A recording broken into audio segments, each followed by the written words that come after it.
All right, everybody, welcome to Emerald Inc. This is our show on Twitter Spaces where we talk about Lorcana live, and we have a very special guest with us, and that is going to be DisneyLorcanaDad. We're adding him in here so he can join us as a speaker, but welcome, everybody. It's so glad to have everyone here on this week's show. And we're going to be talking about some really cool stuff. The idea this week is if you are a listener, we are going to be talking about tips and tricks for people who are just getting their feet wet with Lorcana as their very first trading card game. So DisneyLorcanaDad is going to be joining us and talking about ways to not necessarily get scammed and things to avoid when you're looking online for different kinds of discounts or deals or things of that nature.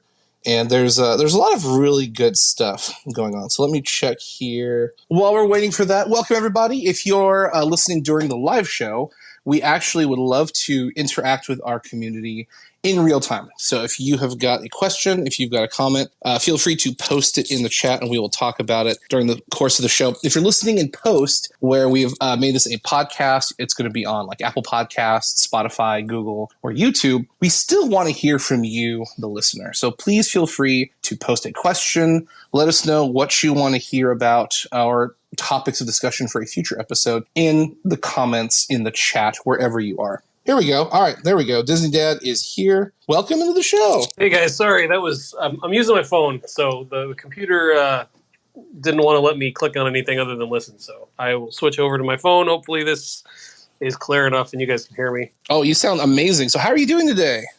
I'm good, man. Thanks for having me. How are you guys doing? Yeah, we're doing really, really well. So let's talk about this topic that you suggested for people who are diving into Lorcana as their first trading card game. And things to avoid, scams to watch out for, and just kind of some good overall general tips and tricks because, you know, there's a lot of stuff that's going to be coming out really soon with Lorcana like 2 months away from launch. Yeah. So I think the most important thing, so for me, this is my first TCG. I am more of a tabletop board game player. That's kind of my background. And then I actually found out about Lorcana through the D23 Expo last year because I'm a D23 member and I'm a huge Disney nerd. So that's kind of where I first was exposed to it. And, you know, initially there wasn't a whole lot of information. There was just like the 7 cards that came out at the Expo. And so I kind of was in the background lurking.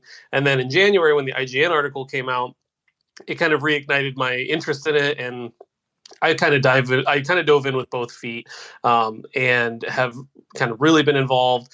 And at the onset, there didn't seem like a lot of places for people that weren't as familiar with TCGs or were newer to TCGs to kind of go and get information in a maybe non-judgmental way. And that's not to say that other content creators are a little bit are going to do that. But there is certainly a learning curve. And I think that's where I kind of wanted to step in and plant my flag as far as content creation goes. So I think the biggest key for people coming into a TCG game like Lorcana is to do your research and really leverage your resources that are out there to either make you a better player or to kind of help you figure out, you know, how to play the game. So obviously Lorcania.com is a huge reference. They're really, really good. And they're kind of a nice gathering point for content creators. And as we've started seeing, there's probably new content creators coming out every single day for Disney Lorcana.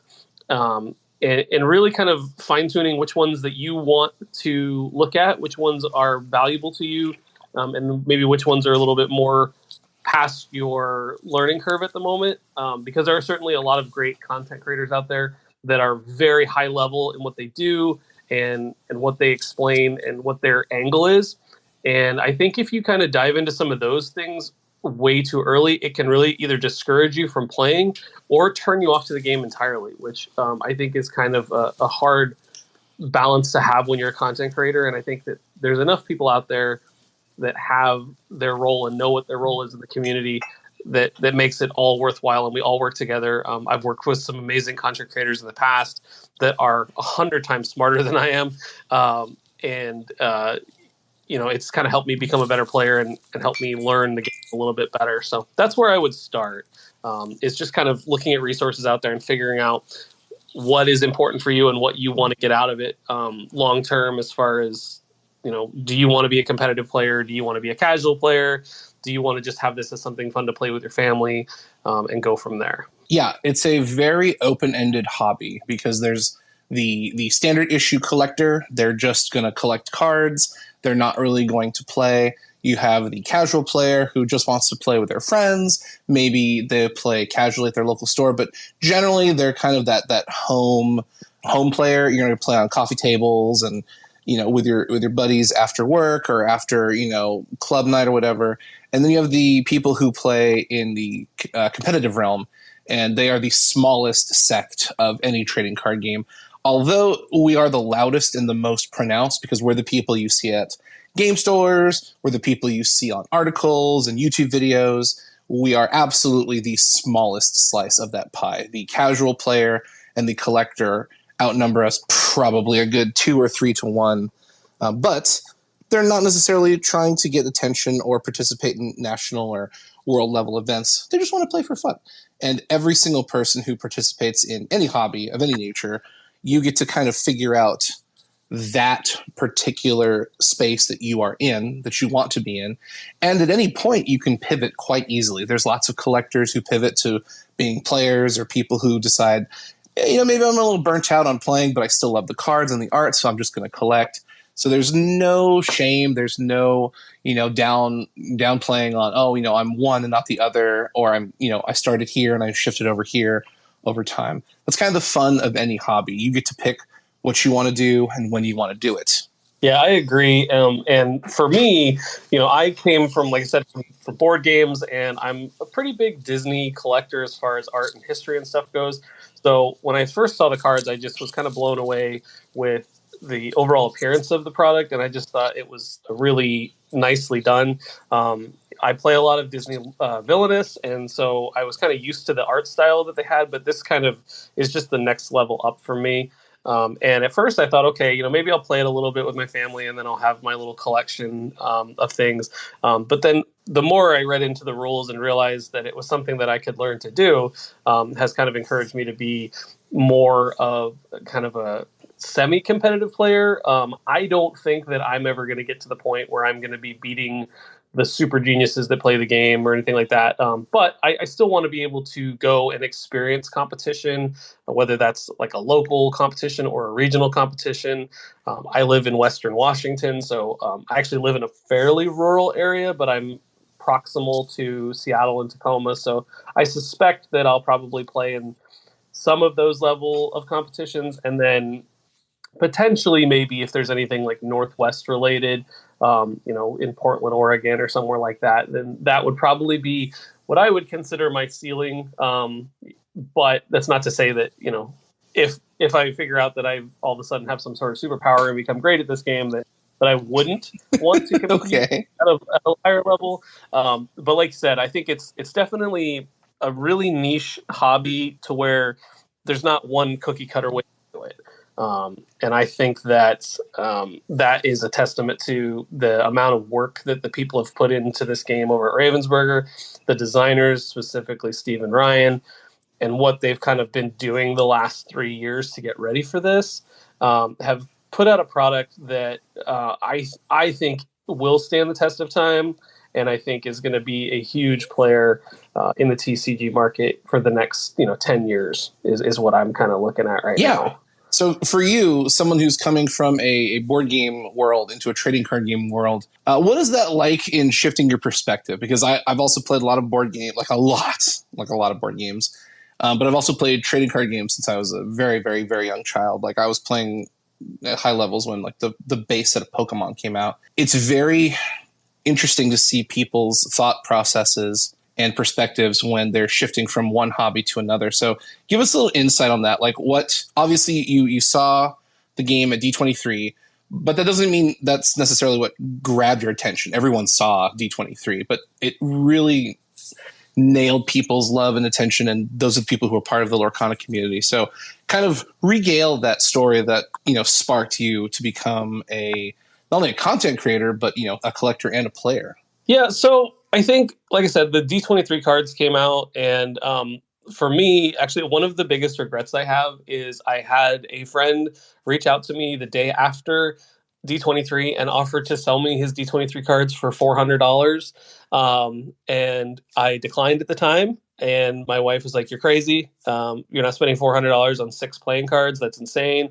And I like to remind her about it all the time, because of just kind of what's happened in that market, and go, it's just, what we could do with that kind of money. But at the same time, I've kind of put that behind me. I'm not really worried about getting those at any point. I think that's kind of a foregone conclusion that I'm not ever going to own those cards. But then really when the IGN article came out, and I was exposed to the Discord, specifically the Lorcana HQ Discord, and I just saw how many people were excited about it and were like-minded like me, because I'm kind of in my area. I have friends that I play board games with, and I have friends that come over for game nights and things like that. But there wasn't really this big sense of community around it where everybody was getting so excited, and it just kind of fed my need for that kind of community. And that, to me, is the biggest aspect of why I've participated and why I started doing content and why I have kind of gone full-fledged into learning how to be a better player, is just the camaraderie and the community and the kind of silly little battles that people have with each other. There's a lot of like fun banter back and forth, and just how welcoming it was, because there's a lot of environments out there where if you tried to step into an environment like, let's say, Magic the Gathering, and you're really far behind, I don't think there's as many resources, as many people who are welcoming as there have been in this community. And I think part of that is because we're all in it together. We're all experiencing the release together and the rules release together, where everybody went nuts for 48 hours and kind of lost their mind. And I think that is kind of built into the product, because it is a Disney product, which some people are polarized on. You either like Disney or you don't. And I think that because we all kind of came in together, when we do see new people coming in, especially like right now, the Discord is just kind of exploding with the amount of people that are going into it. Everybody remembers when they came in and how they were new and how welcoming everybody was. So there isn't this kind of exclusionary stuff where we're like, well, you're asking a really silly question that was answered 6 months ago. And everybody kind of relates to that a little bit. And I think that's what's driving this community to be so kind of cohesive, and everybody has the same goal, and that's to get this game out there, make sure that it stands a test of time, and that it is successful once it releases here in August. Yeah, there's a lot of space for Lorcana to grow into, both in the retail aspect of getting product onto the shelves, and then in the community, because we really haven't seen too many of the trading card game players migrate in yet. Once we see more cards and we see a comprehensive rule book, we'll probably see the numbers we have skyrocket again. But it looks like the majority of people right now are going to be more on the casual side, more on the collector side, and a large majority of, this is my first trading card game ever, and I am so incredibly excited to give this a shot. And I think that's really cool, because Lorcana is hitting a lot of different check marks for a lot of different people. And you're right, Magic, Yu-Gi-Oh!, Pokemon are not necessarily the most inviting space if you're brand new, you know nothing, and you're trying to educate yourself. Yu-Gi-Oh! And Magic are very, very, very brutal.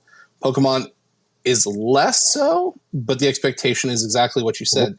You can educate yourself, so go educate yourself. Don't come in here asking stupid questions. So that can be kind of off-putting to a lot of people. Yeah, and I think another big aspect of it is accessibility. I know if you look at a Magic the Gathering card, there's so much information on a card, and it's kind of a very abstract concept where there might be creatures or things that look familiar to you, but at the end of the day, it's something completely unique, different. Same thing to a certain extent with Pokemon. Now, a lot of those characters have kind of found their way into pop culture over the last 25, 30 years, and they're now very, very recognizable. But when they first came out, it was, what does this yellow squirrel with a lightning bolt on him do? And why does this turtle have, a cannon on his back? But it's different with Lorcana, because the IP that they're using is just so inviting and accessible, but at the same time it's fresh. We've got Floodborn characters, we've got Dreamborn characters, and we've got the Storyborn characters that are what everybody's familiar with, but it's not kind of watered down and basic and not to knock Villainous, but they stay in their lane. It's very specific to the story. Whereas Lorcana has a chance to write its own story, but at the same time appeal to a lot of the nostalgia and a lot of the kind of fan bases that people have out there, whether you're a Villains fan or a Princess fan or a Heroes fan. I think there's just so much there that kind of draws you in that you almost forget that you're learning a new type of game. You just kind of fall into it, and everything's fairly easy to understand. The rules were written in a way that makes a lot of sense to someone like me who's never played a TCG competitively. But at the same time, it offers a lot of range where you can grow and become more strategic and more competitive, but you don't have to have that day one in order to play. Yeah, there is a large range of opportunity. There's a large range of growth. So players who know nothing about trading card games are not penalized by playing this game. There's a lot of card games out there that have an expectation that you've probably played a card game before. And I can think of like Flesh and Blood. It is new player friendly, but a lot of the mechanics are predicated on things from very, very classic card games. And it is very much not a card game I would recommend to someone as their first trading card game ever, because it is it's very complex. It asks a lot of the player, and I don't think it'd be as much fun as if you were to try, say, Pokemon or Lorcana. So I think this is a great time to pivot now that we kind of understand where you're coming from and your experience. And let's talk a little bit about the topic you wanted to bring up, and that is making sure people don't get ripped off. There are a lot of ways to get ripped off. There's a lot of people out there who are trying to capitalize on the current market space, the current hype, the current excitement.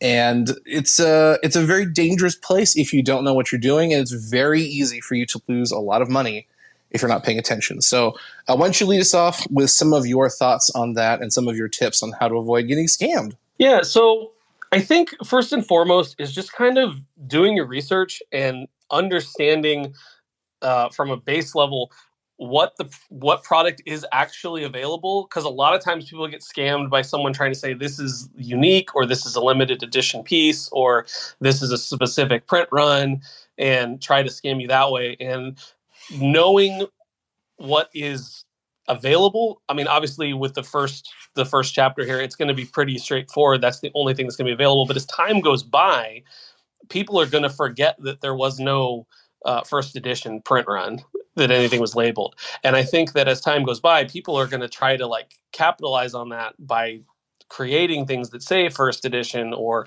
manipulating cards to make it appear that they have a stamp that never really existed.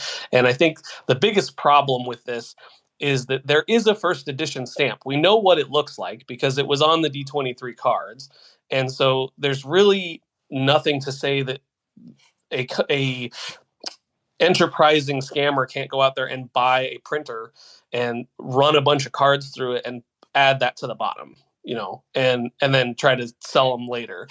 We know that people will fake graded cards and that they will, open a case, put a fake card in there and reproduce the barcodes from, things like PSA and other grading companies to make a buck. And I think that there's a term that or not a term, but an expression that another collecting group that I'm in uses a lot. And that is that hype will build hustlers. And what that basically means is the more popular this game is going to get, the more and more unscrupulous people are going to come out of the woodworks and try to make a buck off of it. And they are pretty relentless in the ways that they try to make money. I've seen it. We've seen it in the Discord where we've had people advertising, and then you pull up the information where they're saying they're from, and the address comes up to a GNC or a vitamin store or something, and they're claiming, oh, we don't know our allocation yet, but because of our relationship with our distributor, we are, very, very confident that we're going to get what we want. Oh, and by the way, here's a 20% off code. I think that if you don't know a vendor and you don't understand the way that this game is being distributed, make sure you ask questions, because it is startlingly easy to create a website that takes money and looks professional. It's not difficult at all, and I have zero technical ability, and I feel confident that I could put together a website with very minimal effort that people would assume is from a store. So what's your website name that we should avoid? I don't know as if there's any specific names of people that are out there yet, but I think the biggest thing to make sure that you understand too is, like what I was talking about, how the game's distributed. Ravensburger has already said that this game will only be available to people with brick and mortar stores. So if you see someone who says, here's our website, and then you go to look at their location and they don't have a store, they're not going to be getting product from distribution. So even if they do have the ability to get product, it's not going to be from a distributor. It's going to be off secondary market, which means it's probably going to inflate the cost. And then you also don't know when they're going to get it, because they have to get the product from somewhere before they start selling it. And that's only if they have legitimate product. If they're selling, bootleg stuff, then obviously you're going to get what you're going to get. So I think that's kind of key number one, is make sure you ask questions and ask for references. Again, going back to how welcoming the community is, you can ask people for recommendations. Say, hey, has anybody used this company yet? Or has anybody purchased from this company? And get people's stories and real reactions. There's almost always somebody on, no matter what time of day you go on. There's a lot of people overseas and in different areas. So just making sure that you are being smart with your money.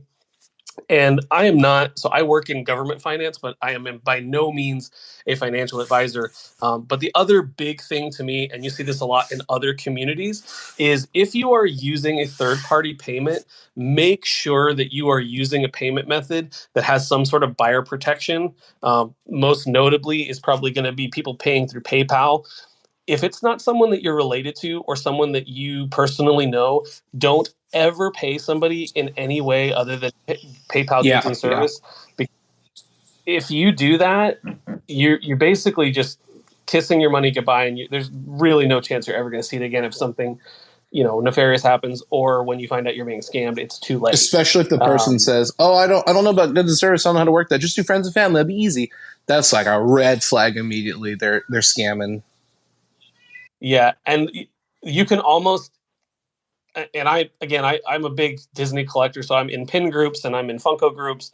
One of the most common tropes is they'll give you some sort of sap story about it and say, "Oh, we had this unexpected bill or unexpected vet bills or our medical bills, and the fees really kill us."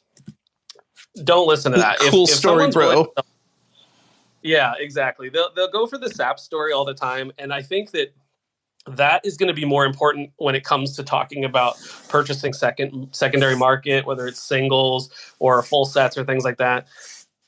Don't give anybody your money if it's not going to be goods and services. There's just really no way to protect yourself. And PayPal is probably one of the easiest sites to use in the world. So if someone says they're having trouble with it, that's a huge red flag there as well. So that's really, again, I'm not a financial advisor, but I hate to see it. And you see it a lot where people are like, oh, well, this person was going to send me this and I paid them. And they said that, that they're getting taxed out the wazoo because they're using GNS instead of friends and family. That's really not your concern. If people are making that much money to where they're having to pay taxes on what they're selling online, then that means they're doing pretty well. They shouldn't really make it about whether or not you are making them go over a tax threshold or something like that. So I would just always caution people to make sure that you're using, if you are going to use PayPal, to use PayPal goods and services. And then the other thing is, when you start looking at the game's coming out in 80 days. We're down to the last 80 days, which seems remarkable considering where we came from at D23 last year. But make sure when you are looking at retailers and places and LGSs that are doing online pre-sales, read the terms and conditions. I know that sounds really boring, but you want to make sure that you understand if you're giving a company money, what you're getting in return and what the contingencies are if and when a company maybe doesn't get the allocation that they thought, or if there's product shortages up front, which we've all heard the horror stories of what the doomsday sayers think is going to happen with Lorcana. But a lot of companies will say, once you give us your money, it's with us, and then if we can't fill an order, it's going to be store credit or things like that. Just make sure you understand that going into it, and that's not a knock on stores that do that, because some stores, that's just really the only thing that makes financial sense for them to do. But make sure you understand that. Make sure that you see, a store might say, oh, if we can't fill your order, we'll give you back a refund and it'll be within, 14 business days or something like that. Just understand where your money's going and what you're doing with it. Because I know a lot of people, like me specifically, I've saved back quite a bit of money for the first chapter. And that's not something I'm going to do for every single product launch when we start getting into the second, third, fourth chapters. But I wanted to do that with the first chapter because there's a lot of things I want to do with the product, and not just collecting, not just playing, but some other content and stuff like that. But some people are going to shell out a good portion of money for this, and you want to make sure that you're not just throwing your money away. So I think that really kind of looking at terms and conditions of services, asking people for, recommendations on XYZ company. Have we used them before? How's this store do things? And then talking to the company themselves is the biggest thing you can do to help yourself out. I know for me, I'm working with two different companies that are doing things very differently. I have one company, which is called Terracrux Games. They're in Tacoma, and they have a wish list on their website. And basically what it's going to do is according to the store owner, once they get their allocation, they're going to load the inventory into their system. And as soon as it's live, an email will go out to everybody that has a wish list, and it'll be available for sale. And the reason he said he wanted to do that is because he didn't want to oversell and then have to refund people. So that's kind of scary for me because I have to make sure that I have my phone on me all the time. And there's certain times where I work where I can't. So I'm like super nervous that I'm going to lock my phone in the secure room at work, and then 2 minutes later it's going to go live and I'm going to miss out. And then I have another company that I'm working with in Seattle called Mock Sporting, and they basically just have a wish list going where you tell them what you want and how many of each product you want. And then once they actually receive the product, they're just going to go down the list and start calling people and saying, you can come buy this and you have 2 weeks to get it. So that in itself is a little bit scary too, because I don't know, am I going to be able to get everything I want? Am I going to have to go to multiple different locations to get it? But at least I understand that, and I'm constantly looking for other places that have allocation numbers and are able to do that now. Granted, we don't know right now. Nobody really knows what their allocation is going to be. And in the States, I think where most people are telling you probably somewhere in the late June, early July timeframe, which I know can scare a lot of people because the game comes out in the middle of August. So you're talking about, a month to 6 weeks where you're going to have to try to scramble. And that is kind of scary to a lot of people. Welcome to trading card games. Yeah, exactly. Yeah, it's very, very scary when you think about it, because you're like, okay, I want to spend X amount of dollars on this, but I don't know if I'm going to be able to get all of what I want, half of what I want, none of what I want. And it's really kind of, everyone has the same answer. It's like, well, we don't really know. And, you just kind of have to make sure that you talk to your stores, understand what they're doing and how they're doing it. I know a lot of people are kind of tied down to one particular store, maybe only a couple of stores based off where they live. Whereas some people, if you live in a large metropolitan area, you might have lots of different options and it might be a little bit easier for you to get product. Whereas if you live somewhere like, I don't want to pick on anybody, but let's say West Virginia, where you're in the middle of nowhere and you might have to drive 30 minutes to the only store in your immediate area that has stuff, and you're kind of relying on them to get what you need. So, it is difficult for consumers, and it's also really difficult for stores. I know in the couple of stores that I've talked to, other than the ones that have methods that they've already planned on, they have no idea what they're getting, and they really, they hound their distributors as much as we're hounding them about, have you heard anything? Have you heard anything?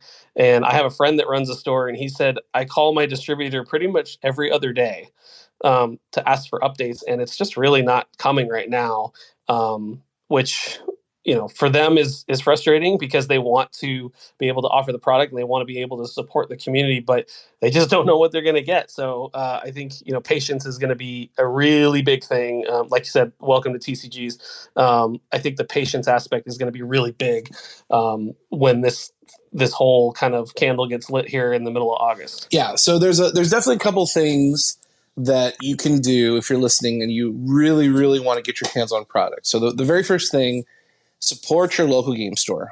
With the caveat, if your local game store is awful or they're like hiking up the price, I don't recommend doing that. But if they're a good game store, like most of them should be, they're going to charge you MSRP. So talk to your local game store owner, talk to them face to face, go into the store, say, hey, I'm such and such. I want to buy some Lorcana product. Most game stores are aware of Lorcana and they're in the exact same boat like you were talking about. They have zero idea what they're going to get. Every single person I've talked to says, we've asked for hundreds of boxes and we're fully aware we're probably going to get 10. So everyone is putting in massive requests knowing they're not going to get it. Everyone is also doing different means of allocating their stuff. So some places are doing like what Disney Dad's talking about, where it's a wish list. One of my stores is doing first come, first serve. Some places are doing a lottery. It's really dependent on the store. And as someone who's listening, if you really, really want to get your hands on product, do not assume. Call, talk, interact with that store and verify with the person who's doing it. So if you know that, the store owner has little Jimmy and little Timmy at the storefront and they're saying, oh, we're not really sure, talk to the store owner. Go, hey, I heard little Jimmy and Timmy said you're not sure what you're doing. Do you have a game plan? Oh, yeah, actually, we're doing a lottery. So now it's completely random. Or, oh, yeah, we're going to do first come, first serve on that opening weekend. Oh, okay, so now you need to get there about 6 a.m. Whatever it is, you can at least remove the question mark of what is the game plan to get the product.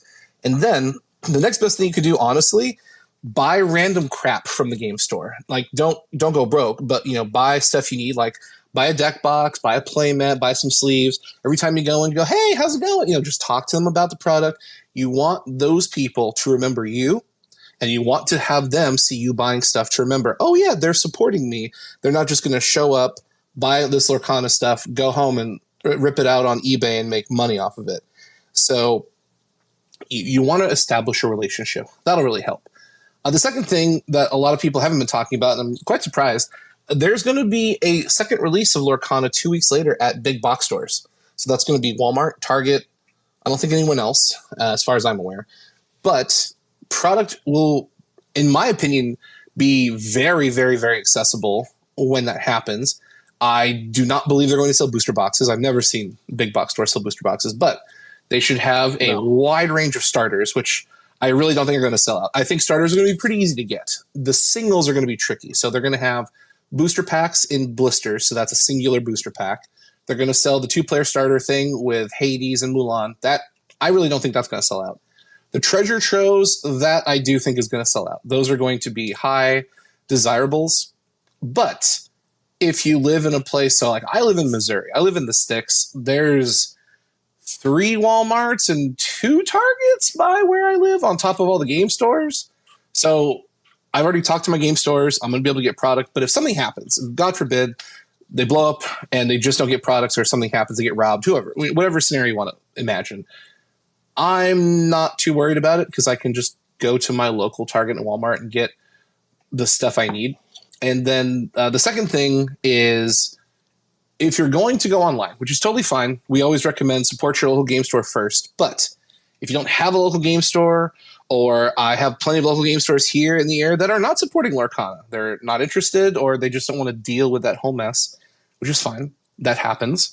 You can always go online. I recommend at first going to reputable sources like TCG Player, Cool Stuff Inc., Troll and Toad, companies that have been around for a long time, before going to eBay.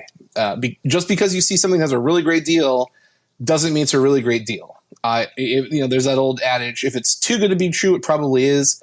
I've seen so many people go online and go, "Oh my gosh, there's this cold foil such and such card I really want that the market value is $30 and someone's selling it for $7. I bought a playset." And then it gets there and they realize, it's a fake. But they bought it from a source that's not reputable. They didn't check the number of reviews. They didn't check their rating. They just said, "Oh, hey, it's $7. I'm saving $23 per card. That's almost $100 savings. That's great." There's probably a reason they're not going for what the expectation is. And sometimes, very rarely, you do get a good sale. Like, you just get lucky. But like 99% of the time, that is a scam. And you are about to spend a lot of money and get none of it back. And then you're just sitting on dead cards, and now you're out, $40, and that sucks. So there's a lot of people who want to save a buck. And please do not get mad when I say this. Please understand I'm trying to say this as respectfully as I can. Trading card games are not cheap. And if you're trying to play Lorcana on the cheap, it may not be the game for you. There's just the life of a trading card game. There will be cards that cost very little, and there will be cards that will cost a lot of money. And if your budget for playing any game is, I've got $20 to play, maybe a starter deck is all you can really afford, and that's fine. Like, it's not wrong or right that you can or can't, but don't go into any game, especially a trading card game, immediately with the mindset of, I'm going to try and get in as cheaply as I can, because people like that usually get taken advantage of the most. And then they walk away with a really bad taste in their mouth, and it just feels really bad, because it's like, sorry, like LorcanaDad was saying, you got to do your research to protect yourself. And there's a ton of people out there who just don't care about you. They care about your money. And so they will say whatever they can to get your money. They'll say whatever they can to make a sale. And we want people who are listening to this to realize there's a lot of people out there who are just not good people, and they want to take advantage of you. Yeah, I think that's really apropos too, because there are people that are already actively trying to figure out ways to scam people and how to manipulate sales. And I think Lorcana's been really good about, finding ways to make sure they can limit that and mitigate it, because they know there's no way they could ever make their product absolutely tamper-proof. But, the way that they're handling their booster boxes and the way they're going to have paper pull tabs in them, that's going to be really important for people to understand. And, I'm sure once the game comes out, you're going to see a lot of unboxings where people are going to demonstrate how it works and what it looks like, because like you said, there's going to be some people that aren't going to be able to invest as much money up front into this game as they can, and maybe down the road might want to buy a booster box, and they're going to see one online, and they're going to need to know what to look for as far as pictures and, asking the right questions of the sellers. Like, can you include a picture of this pull tab so I can make sure that it's still intact? Or can you show me the wrapper so I can make sure that it looks like it's supposed to? So I think that's kind of a big key too, is kind of keeping track of product and understanding what it should and what it should not look like. Again, we talked earlier about there is no first edition for this game outside of those D23 cards. So I know right now on Discord, there's been some photos that have kind of circulated of some old mock-ups that Lorcana has, where they were showing off kind of packaging and stuff. And some of them did say first edition.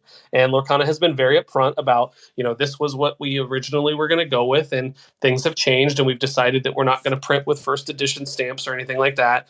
And so when you see the actual product, it's going to look a little bit different. But those images are out there, and people are going to use those to try to scam people. And then going back to talking about big box stores, I think that's really important too, is just understanding that this product is going to be available in a lot of different outlets only 2 weeks after the initial launch. And FOMO's a thing, and I understand people want it as soon as it's available because they want to be the first people to pull this, or they want to be the first one to have this. But just be patient. I know it sucks because we've been waiting so long. It seems like forever, but we've been waiting nearly a year once the game comes around to get this. But even if you have to wait 2 weeks, it's going to be available in Target. It's going to be available in Walmart. More than likely, I talked to my Barnes & Noble, and they were aware of it and at least seemed like they were going to be trying to order products. So I don't know if Barnes & Noble will be selling it on September 1st or not, but it's definitely something that is on their radar. And then it's also going to be available through Disney's own website. So, and available in the parks too, because I'm sure that there's going to be people crowding the Emporium on September 1st, trying to be the first person to buy, this product in the parks. Disney collectors are in.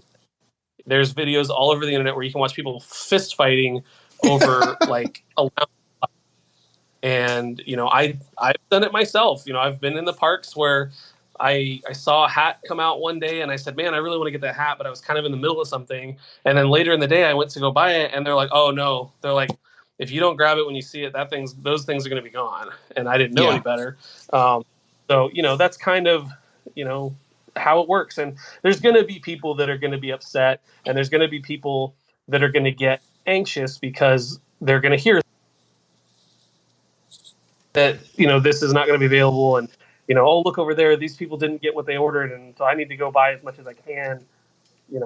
Don't do that. I don't think that's the right thing to do. And especially when it comes to like boosters and stuff, there's going to be a lot of bulk with this game because of, I like the way that they're doing the booster boxes, but at the same time, if you look at the breakdown of the booster, half of that booster is common cards. So every pack that you open, you're mostly probably half of it's going to go in a pile. And then the other half of it, maybe out of those 3 uncommon cards, maybe every couple of packs you'll get one that you don't have. And then you got your foil slots and your 2 rare plus slots. So I think that you kind of have to do the math for whatever your own finances are going to be as to at what point do you stop buying booster boxes and move into the singles market if you're trying to complete a set, or if you're trying to want to collect. Like, I know personally I want a binder of all the holo cards just because that's what I want. I don't necessarily want to play with shiny cards, but I want to have them for my own collection. So you kind of have to do the math there, because you can throw away a ton of money in a hurry if all you're doing is I'm going to just buy boosters every time I see them. So knowing your budget, knowing your means, and kind of deciding what's important to you is just as important as deciding what type of player or collector you want to be. You have to do that kind of self-reflection and figure out that before you go into it, because like you said, if you don't have a plan going in, you can throw money down a hole really, really quickly. Yeah. A lot of people, if they're not collectors, think, oh, I'm going to buy, 600 booster boxes and get everything I want. If you've been in trading card games for long enough, you can go through and do the math on here's how many cards there are. Eventually, we'll get the full set. So unfortunately, we can't do the math now, but once the treasure trove cracks, or GenCon, one of those two, we'll know everything in that set by the time GenCon comes out. You can sit down and mathematically deduce, okay, I want to play a princess deck. There are 43 princess cards. 80% of them are common, 10% of them are rare, and then the other 10% are super rare or higher.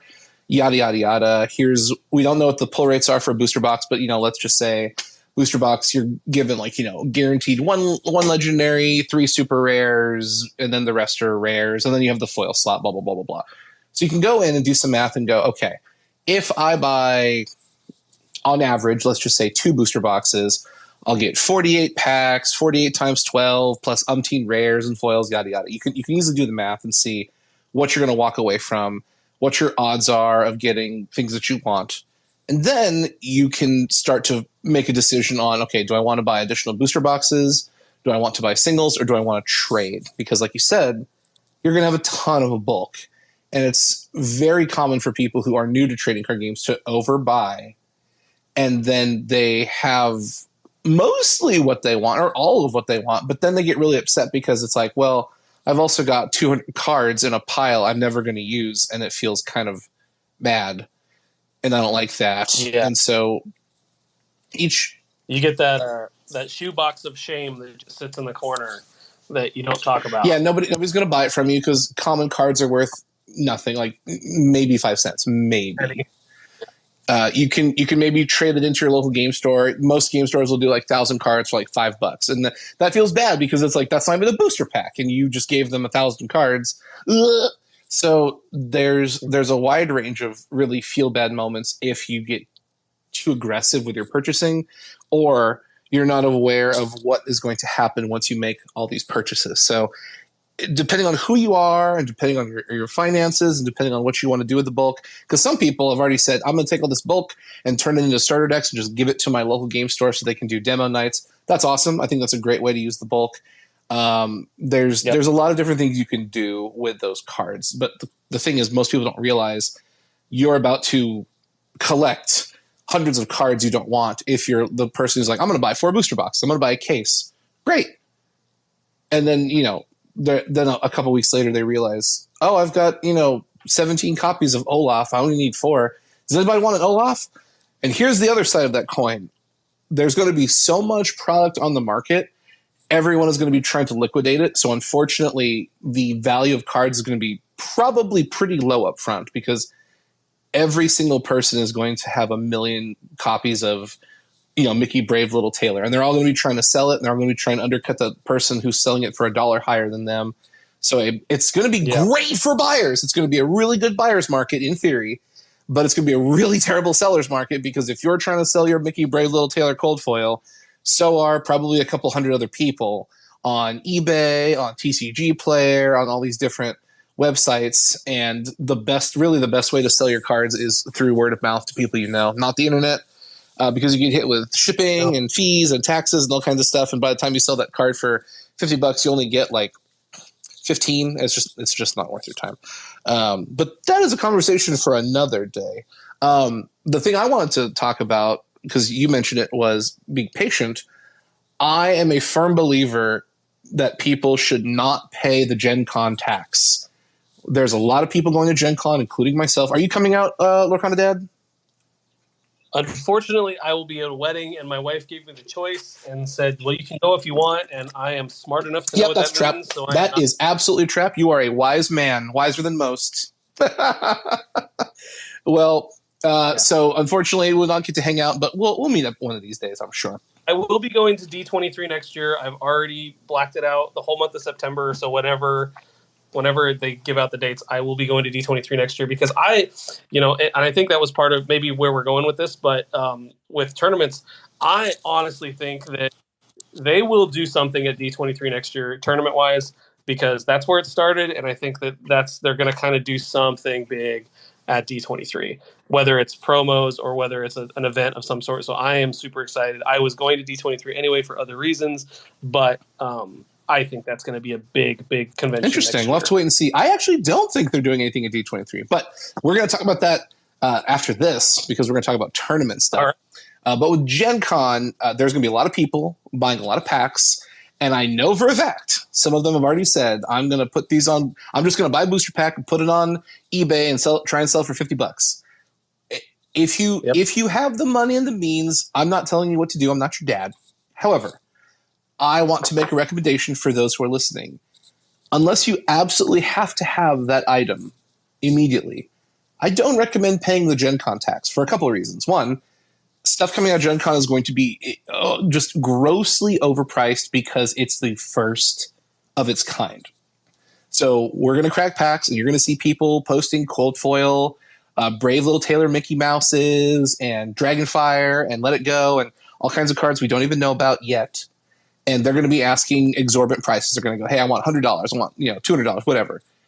Okay, that's a lot for one card. That's also a booster box, which you could pull it for yourself. Just saying, mathematically. The other thing is, and this is the more ironic thing, depending on the shipping, because if you look at Gen Con, so I'm going to pull up my calendar here.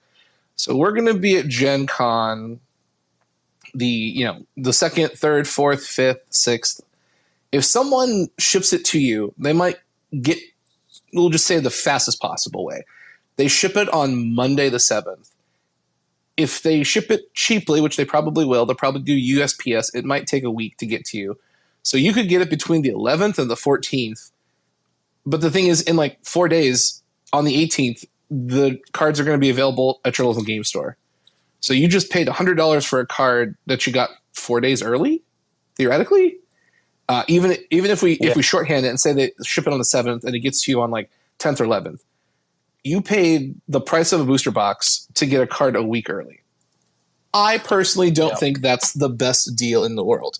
Now, again, If you got money to blow and you don't care, sure, do whatever you want. But if you're looking at this going, I got to have it, and money's tight, I got to make a decision. What do I do? I would recommend waiting the week and trying to buy the entire booster box at your store versus, I got like 2 booster packs and this Cold Foil Mickey from GenCon. Okay. Yeah, I mean they're not going to be any different either because they've already said that they're not going to be doing any sort of specific card promo. So you're basically you're paying extra. Now I will play devil's advocate here, and I will tell you that those people that are going to be doing that and that are going to be scalping, they're going to be very successful. And I will give you one reason why, and that reason is Asia. The game is not going to be distributed in Asia. There are a huge market for TCGs in that culture. And a lot of those people have money to blow and very, very deep pockets. So I think that you're going to see maybe not necessarily a lot of people in the States wanting to buy. You might see some of that in Mexico as well. I don't think it will be as prevalent, but I have a feeling we're going to be seeing a lot of shipments going from Indianapolis to Tokyo and Beijing, because I just think that there are people out there that don't want to wait the year, 2 years, however long it's going to take for Lorcana to get into those markets, and they want to get as much product as they can now. And I think that those are the areas that those people are going to be successful in. Now, does that matter here? I don't think so. But like you said, you really have to do some soul searching and figure out, am I really not going to wait 2 weeks to get the product? Because there's not really, there might be a pin. My thought is they'll probably have some sort of pin available. The other thing is we do not know what product and what amount of product is going to be available at GenCon at all. They have not said a word. All they've said is there will be limited product available for purchase.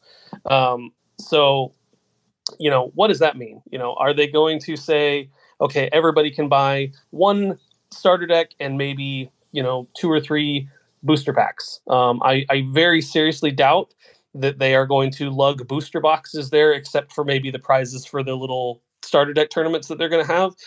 So, because you got to remember, Gen Con is in Indianapolis, and Ravensburger has to pay to move all that product around wherever they're going to move it. So they're going to want to probably keep that as small as they can. And honestly, individual booster packs are really easy to move around. So I foresee them probably maybe having limited starter decks available and then probably just booster packs. If they have gift sets and troves there, I would be really shocked. And for a number of reasons, specifically with the trove. I mean, right now they control the flow of information and what cards we've seen, and I think we're still at like 110 or 115 that we haven't seen. But once the trove is available, it's going to have that book in it that's going to show you all the cards, and the secrets are out. So I don't think that they would bring those to Gen Con, but I could be wrong. But if I had to bet on it, I would say no. Because like I said, once Gen Con comes around and people start ripping packs, we're going to have a full set list by the end of the day. Yeah, it won't matter. I think we calculated there's like almost 2,000 starter decks going out between the learned plays and the deck challenges, and multiply that times 12 cards in a booster pack. We'll see the whole set by day 1. There's no question about it. Now, it's going to be a pain in the butt to track everything everywhere, but basically by the end of the day, someone's going to compile it all, so I'm not worried about that. His name is Mushu. Well, you can check out Lorcana as well. Yeah, Lorcana is really good. And I think, honestly, I think I really have to, and I've talked about it in my videos a ton, but Ravensburger is so smart with the way they've handled the information for the most part. There's been a few things where I'm like, okay. But I fully expect them to understand this. I'm sure they're probably listening to content like everyone else, and we'll come up with some way to retain that power of releasing all that information. And I could foresee a situation where, the end of July, they just kind of casually go, hey, check out the new tab on our website. And it's, the entire first set is listed there. That would be something that I could see them doing. Now, their website will probably crash. But, they want to control this. This is their baby. They've been, Ryan Miller and Steve have been kind of in this for, I think, 3 years now. It'll be almost 4 years by the time launch comes around. They're not just going to want to let people like steal that thunder as far as, here's the full set list. So I think we'll see something. Now it's been kind of slim pickings the last few weeks, but I think that they're probably gearing up for something big. Possibly. It's very possible. We'll never know because none of us work for them. But we have a question in chat. It's a great one. Is there a mark on Lorcana cards to prove they're real? Yu-Gi-Oh cards have a little gold square in the corner, which Magic also has the foiling in the center. So is there anything like that on these Lorcana cards? And unfortunately, we don't know. We've yet to see any kind of anti-theft foiling or tinfoil, holofoil, anything to kind of detract from just scammers. So I don't know. Have you seen anything, Dad? No, I mean, not specifically for the anti-theft, but I think there's an accumulation of stuff on the cards that could be very, very helpful. There's going to be a copyright, obviously. There's going to be the artist name. There's going to be the set list, what number it is in the set. There's going to be a rarity symbol. So, obviously making sure that, and this goes back to educating yourself, go look at the rules set that they posted, and it shows you kind of the anatomy of the card. And make sure when you're looking at stuff that you know where stuff's supposed to be. If you've got a card that's got a rarity symbol in a corner, that's not a real card. It's not. It needs to be where it's supposed to be. So those are the sort of things that I think you can kind of cumulatively look at to determine, really bad fakes.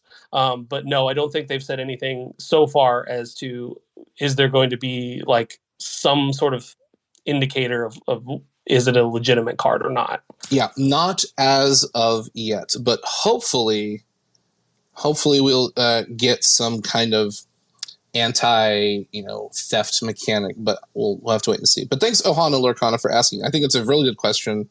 I do hope Ravensburger actually does include something of that nature, because really right now it's pretty easy to duplicate cards if you know what you're doing. Yeah, I could, and that's the hard part too, is, they've invested so much into the art for these cards that you don't really want to give up real estate on a card just to have something that's going to protect it from being faked. But that said, there's a lot of stuff they can do with different colored inks. I could really, like they do in driver's license and things like that. I could see them doing something neat with the back of the card with some blacklight ink where, you could run a UV light over it and pretty readily tell if it's faked or not, because that's a lot harder to fake than something else. Cold foils be hard to fake. Cold foiling is very, very difficult to fake. And it's almost, that's the thing too, is like you almost, when you're designing it, want to make it as elaborate as possible so that people who can and will fake it, they think twice about it, because it costs them so much to do that there's really no margin in it for them. And that's the big thing with resellers, is they want margin. How do I buy for the littlest amount as possible and sell for the highest premium that I can? Yeah, that's the trick for scammers is, where can I make money? Because if they're making pennies on the dollar, they're not going to do it. If they're making dollars on hand over fist, they'll do it. So that's another big interesting thing, is we don't know what the secondary market is going to look like, because a lot of people think there's going to be a huge, huge markup. But I actually think it's going to be fairly accessible, just because if the entire set, theoretically, again, is supposed to sell out from distributors at the LGS level, and then on top of that, you have big box stores, and you have Disney parks, and you have Disney's website, and I'm sure people on Amazon have got some kind of deal as well. There's going to be a lot of product on the market. And this is a great segue into our next topic for the last couple minutes. The tournament scene is very unclear. We have third parties who've announced tournaments, and we have Lorcana officially saying that there have been some incorrect speculations on first-party events, and they're going to announce something soon. So until we actually know what tournaments look like, there's not really a need to spike prices, because we don't know what cards are worth, because there's nothing to put them up against. There's no metric. It's just, hey, this card's good in testing. Well, who have you been playing with? Me and my little brother? Yeah, sorry, homie, that doesn't count. Like, have you played 100 games versus 100 opponents? Have you played the best in the world? No, we just play at our coffee table. All right, so there we go. There's an interesting discussion to be had, and I'd love to hear your thoughts about the Lorcana tournament scene, because it's very minimal at this point. Yeah, and again, I think that, we're not dealing with, a Kickstarter campaign for a game that these people have never done before and they just think I'm really smart. We're dealing with people that have been in this space for a very, very long time, have been very, very successful, and understand the market, and they understand the tournament scene and how that works. And I think that, my answer has probably changed a little bit over the last few days with the Team Lorcana posting in the Discord about like, oh, we're going to put out some new information. It's been a little bit, miscommunicated. But I don't, before that, we thought that there wasn't going to be any like high level competitive scene for the first year, is what the information that was put out that has since been kind of dispelled as not entirely. Yeah. But I didn't think that was a terrible idea. And the reason I think that is because this has been so community driven, and the game is not just 1v1. That's something that's not really talked about that much. I have played a lot of games in playtesting, and honestly, I find 4-player format extremely fun compared to a 1v1 game. And I've played a couple of 2v2 games. Those are fun. That are so much fun. So from the aspect of Lorcana is, on paper, they could say, okay, we're a 1v1 game. This is how we're going to run tournaments. And I certainly think that there will be 1v1 tournaments at a competitive level.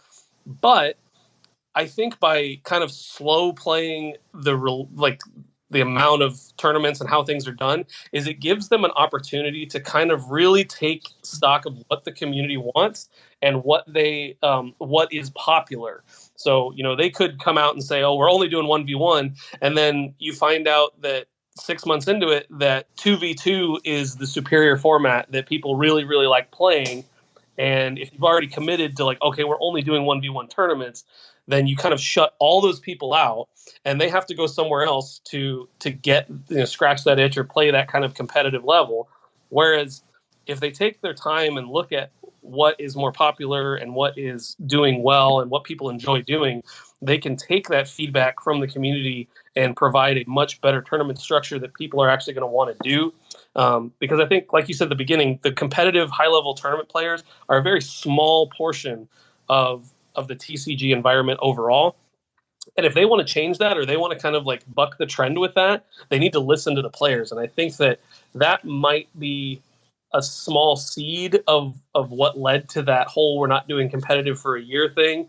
Now, I think that they've obviously got a lot of backlash from that, where people are like, well, if you're not going to do competitive right out the gate, then this is just a money grab and we're going to move on. They have to compete with that philosophy or that thought. So they're going to have to do something. But I do think that Lorcana specifically gives you a lot more opportunity to have, you could have 2v2 worlds where you could see like teams of the best players in the world going head to head, which I think would be awesome. And I don't think I'll ever get there, but I think that I would love to like watch that and kind of see how that goes. I played one round where it was monocolored decks, 6 players, and just kind of a free-for-all, and that was a lot of fun. It was very crazy. But there's so many different format options when it comes to Lorcana that I think we're going to see all sorts of different types of tournaments, and I just think it's a matter of time of letting Lorcana absorb the feedback from the community before they kind of set the bar as far as what we're going to do for a sanctioned level, as far as either worlds or nationals or state competition or region competitions and that sort of thing. So I think it'll be really interesting to follow that. But I think that's probably where their head was at when they started coming out with information about maybe not doing competitive for a year, and then, well, hold on, we'll give you some information later. Yeah, so my takeaway is, after having been in games for like 30-something years, I'm old when it comes to games. If the news is not directly from the company itself and we can see it or hear it, I don't trust it. So when that news first came out, it was like, that's interesting. Is there a video of them saying this publicly, or like a tweet of them saying this publicly? And I couldn't find one. And so I just kind of waited because everyone's going, oh, hey, you know, and I don't get me wrong, I really appreciate what the Lorcana France team did, but I'm always suspicious that, you know, A, maybe it's a misunderstanding. B, maybe it's someone saying something incorrectly on the Ravensburger side or the tweet side. Or C, this happens a lot too. People say things incorrectly on either side. Someone from Ravensburger might have said something that was misconstrued, or they might have said something like, hey, you know, we're going to give you some news on tournaments, but we don't have any right now. And that was misunderstood as, hey, they don't have any news for tournaments for the next year. Hey. And so like, until we see anything official from a company, I'm always very skeptical. That's just me. But I am glad that Lorcana, like the Disney Lorcana team, officially came out and said, hey, this was incorrect. The speculation is wrong. We have news. We'll let you know soon. Because regardless of tournaments or not, we needed an official announcement because there was so many people jumping the gun at a non-official announcement. And it's a pretty critical bit of news for the game that was not through a official channel. And that did genuinely worry me because everyone was saying, hey, there's no tournaments. From who? Was it official? They're like, no. I'm like, I'm going to wait. That is, you know, you kind of like maybe understanding that a little bit. That was a huge piece of information because I know, you know, like we talked about earlier, there are a lot of people excited about this game, but high-level competitive players have not entirely bit off on this yet. And I think they're coming. And if you're a high-level competitive player, because I know there are people who play card games professionally, and that's what they do for a living, they're not going to waste their time learning a game if they're like, well, it's a year out. I'll just read some books down, you know, next year and then decide if I want to do it. You're alienating those people, and those people are huge advocates for your game, especially in, you know, circles where it's, you know, people live stream and cast and things like that. And if you want to see these big names at tournaments, you know, you want to make sure that you're at least being upfront and honest about how you're going to do it. But yeah, like you said, if you don't see it directly from the Lorcana Facebook or Twitter or Instagram or whatever, you know, social media they're using, the other thing to keep out or make sure that you pay attention to is a lot of times trade publications will get exclusive information, and then you'll see the Ravensburger team will like retweet an article. That's also a good way to gauge if they're retweeting, you know, the Gamer article. They retweeted that, and you know they're like, okay, this is a confirmed source, you know, that sort of thing. But they did not retweet the French one, which also made me suspicious as well. I was like, they haven't commented on it, they haven't retweeted it. I don't know about this. It's looking kind of suspect. Yeah, and the other thing, too, that I don't think a lot of people know, or maybe a lot of people don't really pay attention to, is there has been some turnover in the social media department with Ravensburger, especially when it comes to the Lorcana team. So, you know, they are actively hiring people. I think there was a job announcement that came out a few weeks ago to replace one of the team members that had moved on.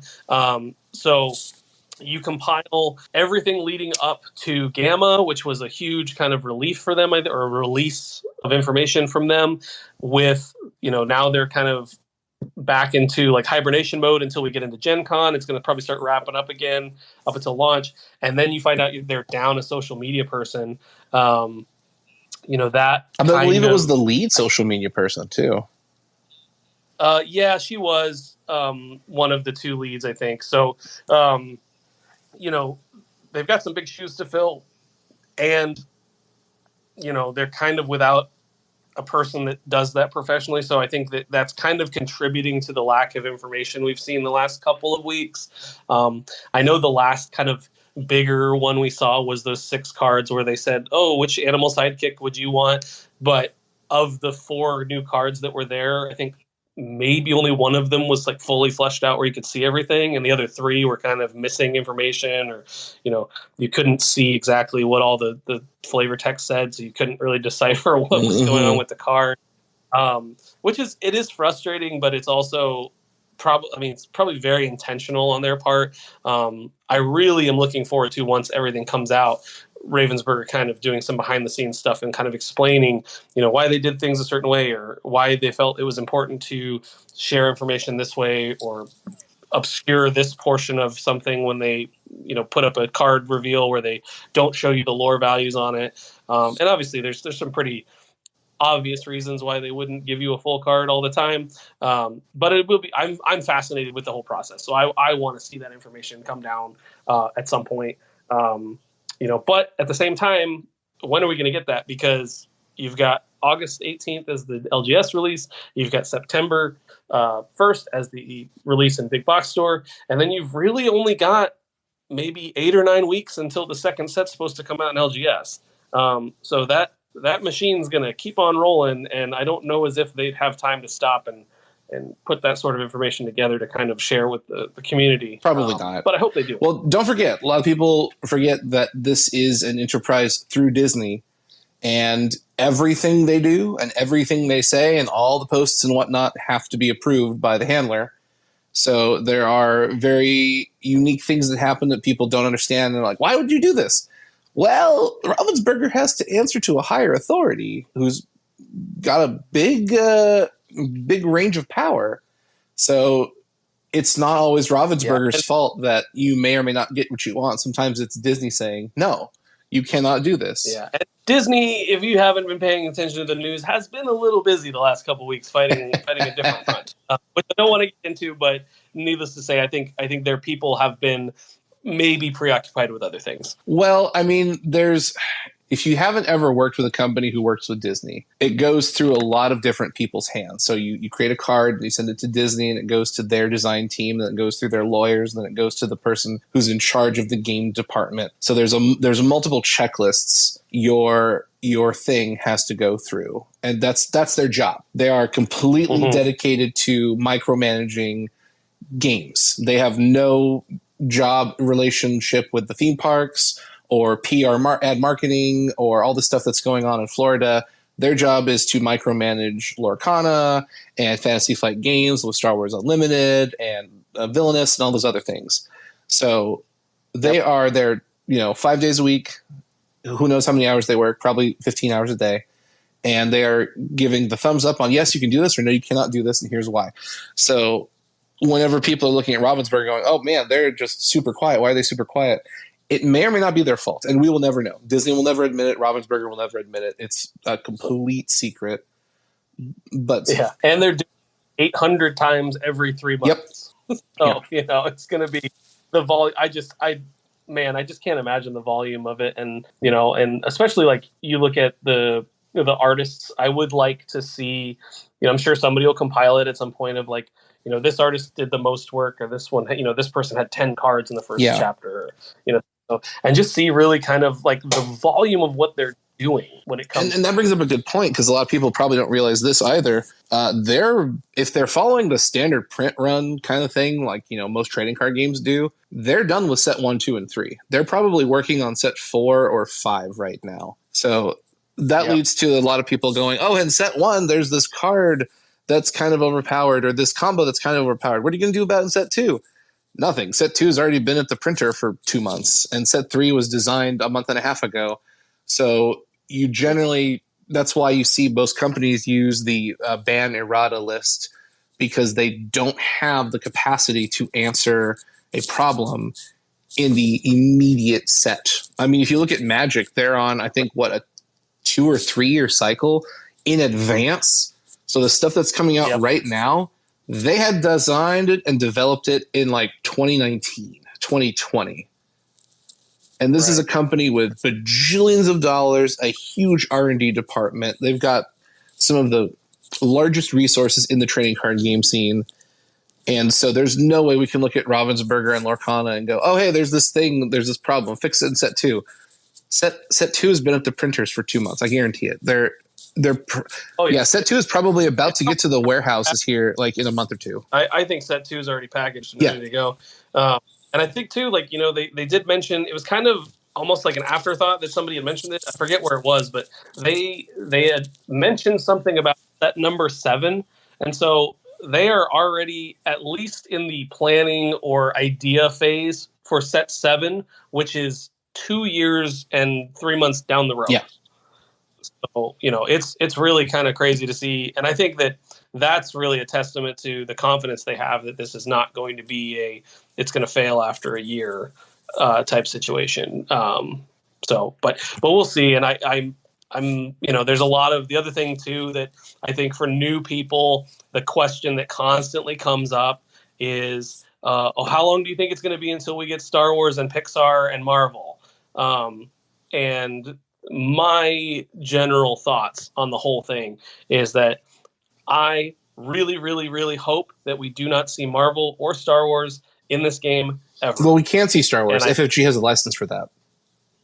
Correct, right. But I mean, like any sort of like Floodborne, like mix match sort of things. But I generally, regardless of what happens with Star Wars Unlimited, I do not want to see Iron Man and Mickey and R2D2 like in one game. I fully expect and want to see Pixar because I think that that's just so close to the feel of what Disney is that it's hard to distinguish the two sometimes. And I think there's a lot of characters that obviously play really well in that environment. But I don't think we're going to see Pixar for a while. But I genuinely think that it will happen at some point. But that is a question that comes up with new players all the time. You see it in Discord, especially where somebody be new and be like, hey, does anybody think that we're going to get Marvel characters anytime soon? So it's another, we don't know, but obviously a lot of different people have a lot of different opinions. And we know that Ravensburger does have a license when it comes to Marvel. So they have it for board games. And they have correct. They have worked in that space before, and they have included Pixar characters in their villainous sets, which took, I believe, I have all of them. I can't remember the dates, but I think it was probably like the fourth set where they had Syndrome, and so it's definitely not like they haven't done this before, where they've added Pixar characters into a Disney game, but. I think it will happen at some point. So since Fantasy Flight has the licensing rights for Marvel in card games such as Marvel Champions, and they just announced the Star Wars Unlimited trading card game. For those who don't know, the way licenses work is Disney has individual licenses for individual properties for individual game types. So people will say, oh, hey, Ravensburger did Star Wars in a villainous game, so they can absolutely do it in a trading card game, right? So unfortunately, that's not how that works. Unless you buy like a mass overall license of we want the entire license to control for board games, trading card games, puzzles, et cetera, everybody has to bid on the license individually. So we see that Ravensburger has the license for Disney proper from Walt Disney Animation Studios. And then Fantasy Flight Games has the license for trading cards for Star Wars because they had Star Wars Destiny, and now they have Star Wars Unlimited. So until they lose that license or they negotiate with Ravensburger, which neither of those I think are going to happen anytime soon, I can pretty comfortably say we're not going to see Star Wars in any Ravensburger trading card games at this point. The other thing is the same for Marvel Champions, since the licensing rights for card games representing Marvel characters is in the hands of FFG. I do not believe we're going to see anything of that nature bleed into Lorcana. Now, you might say, okay, well, what about the villainous games? Okay, well, if you look at the villainous games, guess who's not producing board games of the same type? FFG. Correct. So they ironically each have a license for a game type the other one could potentially produce, because FFG is also very well known as a board game company. They do have some games that are not LCGs and TCGs because they have like that Star Wars deck building game. But again, it's a card game. It's not a board game. And then there was that like X-Men game. I think it was predominantly mostly cards. There were some like character tokens. I cannot remember what it was, but I know I've seen it. It was like a reskin of another game that they had. Yeah, which is what bothers me too about Lorcana too, because I was on Facebook the other day doing some damage control, which is really the only reason I go on Facebook anymore. But there was a guy on there complaining, saying that, oh, Disney Lorcana is basically Sorcerers of the Magic Kingdom, but now you have to pay for it. No. And I lost my mind. I was like, are you serious? Like, you have no idea what you're talking about. And I sent him a bunch of links, and he DM'd me and was like, you just don't know how Disney works. And I'm like, well, kind of. Sorcerers of the Magic Kingdom is not a trading card game. It had very, very, very bare bone rules, and those bare bone rules were terrible. Yeah, and you had to play it in the parks, which is so stupid. Well, they had a way you could play at home, but it was lame. terrible. Yeah, it was. Sorcerers was meant to be played in the parks with the RFID chips. That's what it was there for. Yeah. But yeah, I do, it is, the licensing world is a very strange world. And I think that, we'll see some changes. And then obviously you also have to compete with the public domain issues that are going to be coming up in the next year or two with certain characters. I know Winnie the Pooh is already public domain. Mickey Mouse is coming up. Mickey Mouse.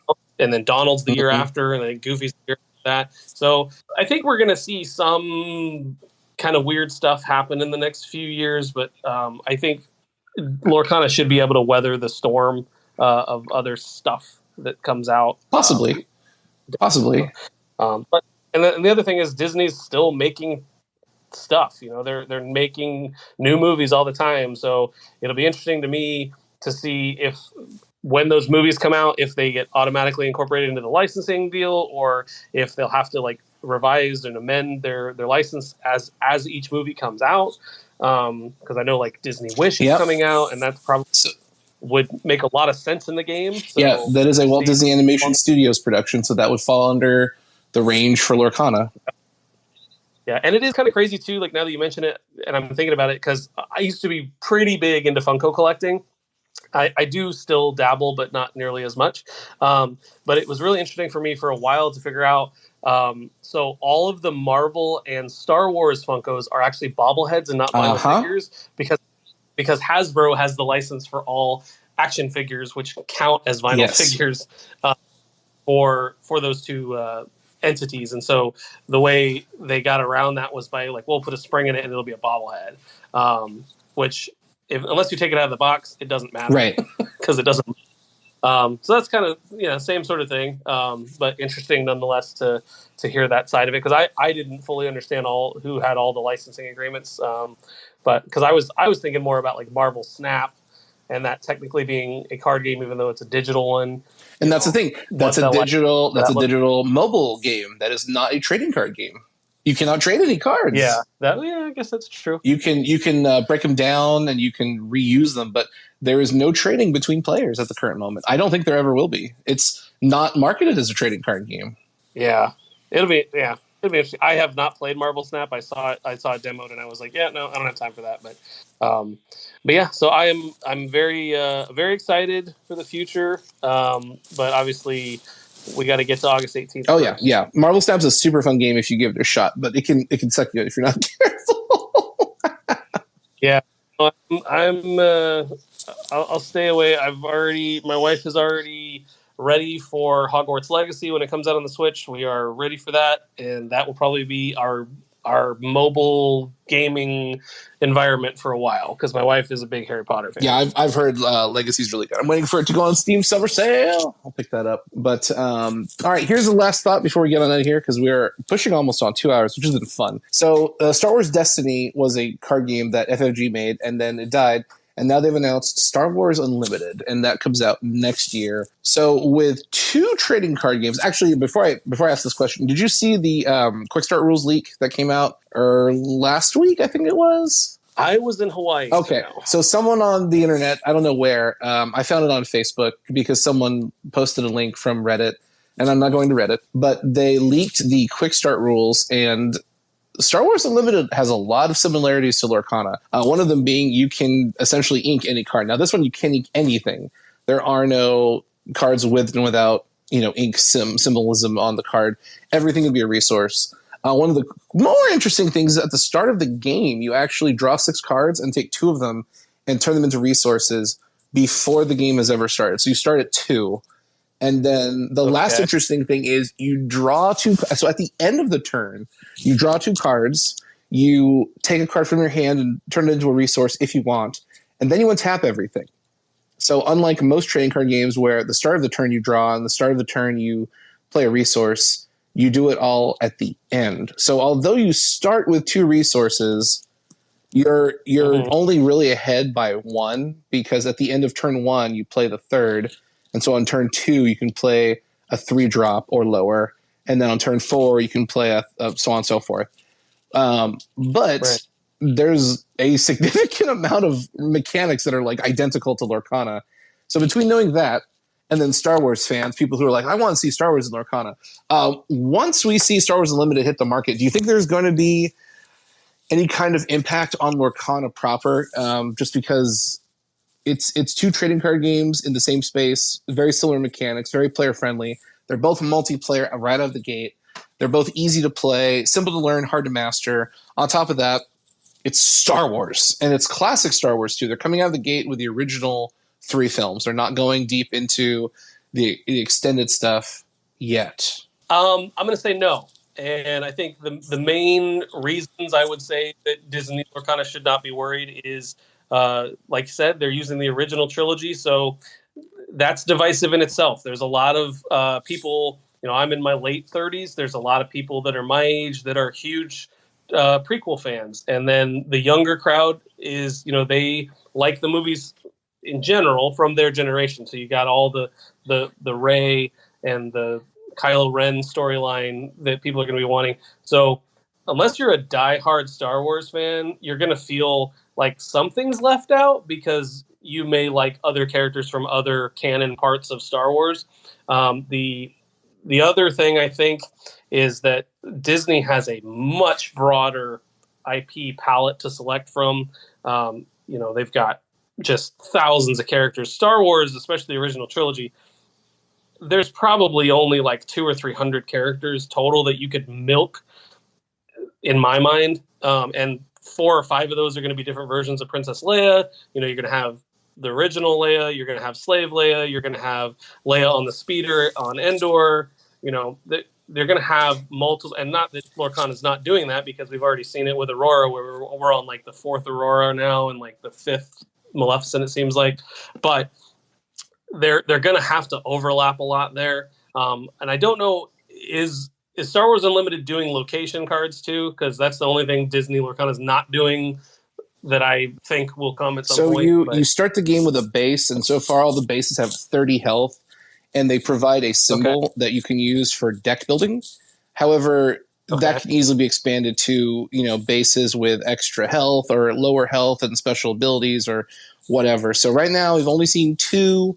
It's very vanilla. They're probably going to be in like the starter decks, but there are technically locations that could be utilized in a game space. Okay, very cool. And then I think we'll have my to wait main and reason see, that Disney, or there's 2 reasons why I think Lorcana is going to just blow Star Wars Unlimited out of the water is, number one, the art.